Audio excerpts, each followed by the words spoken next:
j'étais aux États-Unis et je parlais sur ce sujet avec un petit groupe de personnes qui semblaient ignorer complètement que l'Afrique se trouvait dans la Bible.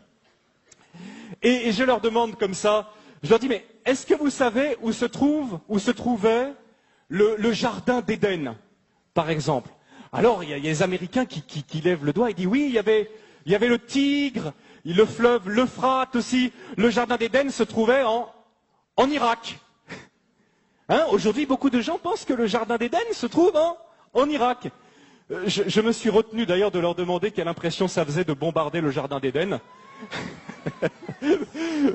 Mais je leur ai dit au lieu de ça, mais vous savez, on oublie toujours quelque chose. Regardez ensemble rapidement, parce que c'est quand même beau.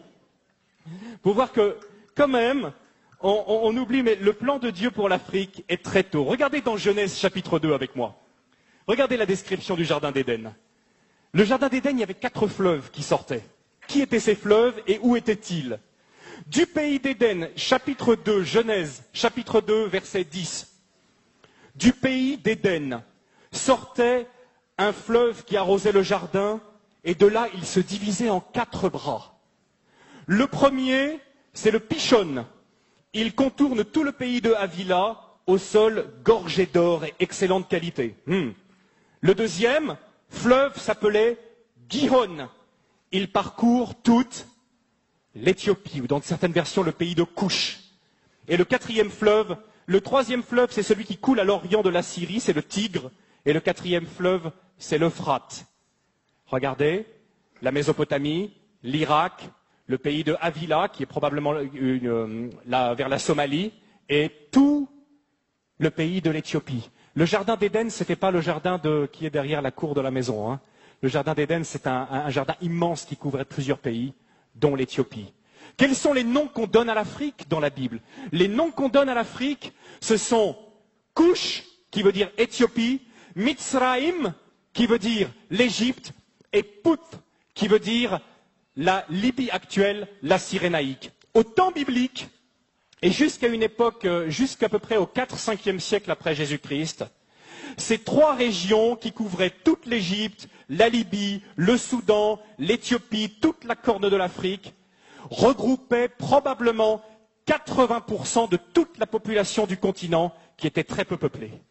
Donc toute l'Afrique, presque, se retrouvait à Couche, Mitzraïm ou Put. Et, à la surprise générale pour certains, c'était des pays noirs.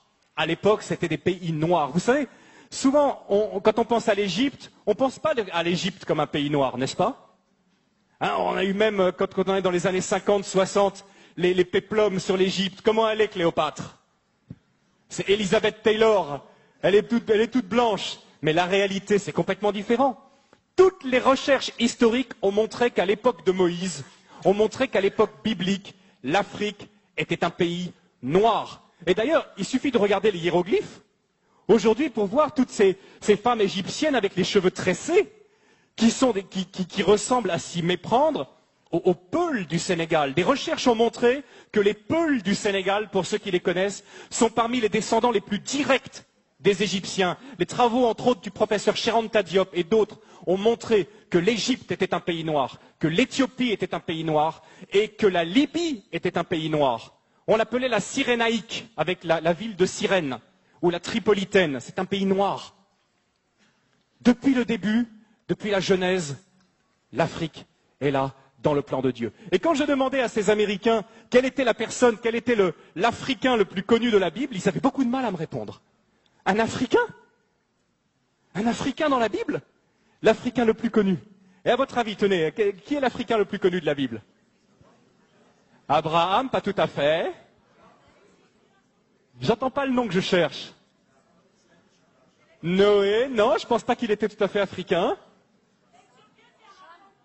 Adam, et si Adam était dans le jardin d'Éden, il était forcément un peu africain. Bon point pour toi, ma sœur. Moïse. Moïse, né, grandi en Afrique, passé 40 ans de sa vie en Afrique. À une époque, et j'aimerais bien, justement, aujourd'hui, quand on pense à l'Afrique, on pense à quoi? Honnêtement, quelles sont les images qui viennent à nous? Nous qui sommes ici, en Alsace. Je ne sais pas, vous qui regardez Internet, là.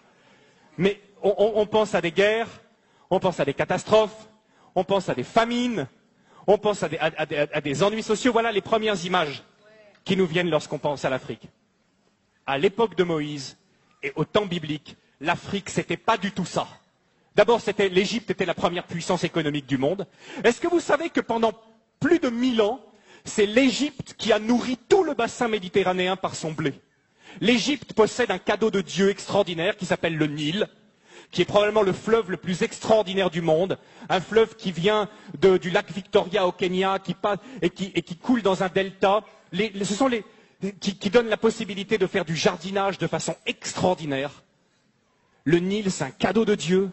Le Nil, c'est ce qui permet à l'Égypte d'avoir toujours été riche. Et quelque chose de très intéressant aussi, ce sont les Égyptiens qui ont inventé le jardinage. Les pastèques que nous mangeons en été, ce sont les Égyptiens qui l'ont cultivé les premiers. À l'époque, l'Égypte était la première puissance économique du monde. Aujourd'hui, l'Afrique est la dernière puissance économique en tant que continent. Mais il n'en a pas toujours été de même. Ce qui se passe aussi, c'est que l'Afrique était la première puissance militaire à l'époque.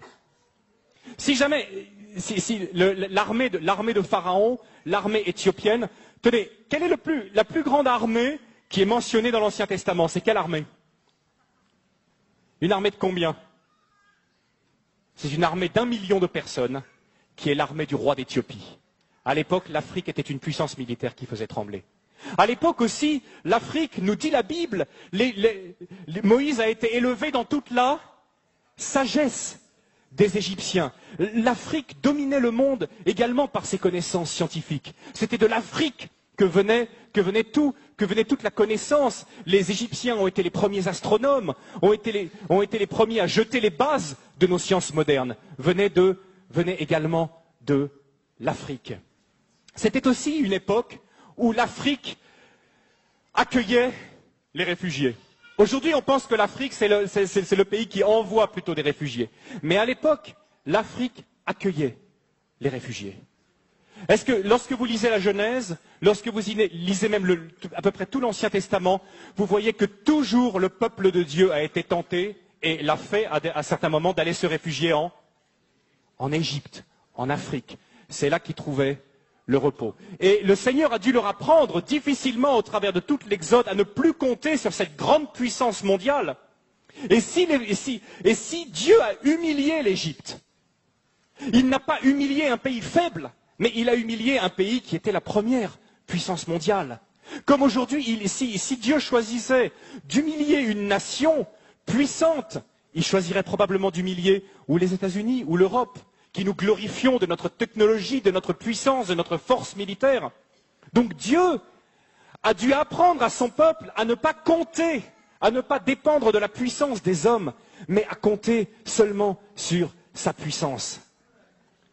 Quelque chose de très important que souvent on ne connaît pas, c'est que lorsque la reine de Saba était une reine africaine. Amen. Je ne sais pas si vous le savez, c'était une reine noire, c'était une reine africaine. Et les Éthiopiens, aujourd'hui, basés aussi sur des recherches intéressantes, montrent que probablement la reine de Saba était la reine de tout le royaume d'Éthiopie à l'époque. Elle était allée chercher la sagesse auprès de Salomon. Et que dit aujourd'hui l'Église là-bas en Éthiopie? L'Église, dans sa tradition, dit que Salomon et la reine de Saba ont eu un enfant, que cet enfant est devenu Ménélik Ier, le premier empereur d'Éthiopie, qui a été la plus longue dynastie du monde jusqu'à la chute de l'empereur Haïlé Sélassié dans les années 70, qu'on appelait le Négus. Et sa filiation remontait à Salomon lui-même. Salomon lui-même, Ménélik, le Négus. Dieu a toujours pris soin. Vous savez, en plus, aujourd'hui, on s'aperçoit qu'il n'y a aucune explication rationnelle à la présence d'un si grand nombre de Juifs en Éthiopie, qu'on a appelé après les Falachas, qui sont revenus en Israël. Christian connaît bien cette histoire. Il n'y a pas d'autre explication que le fait que, depuis les temps de l'Antiquité, les Juifs étaient présents en Éthiopie.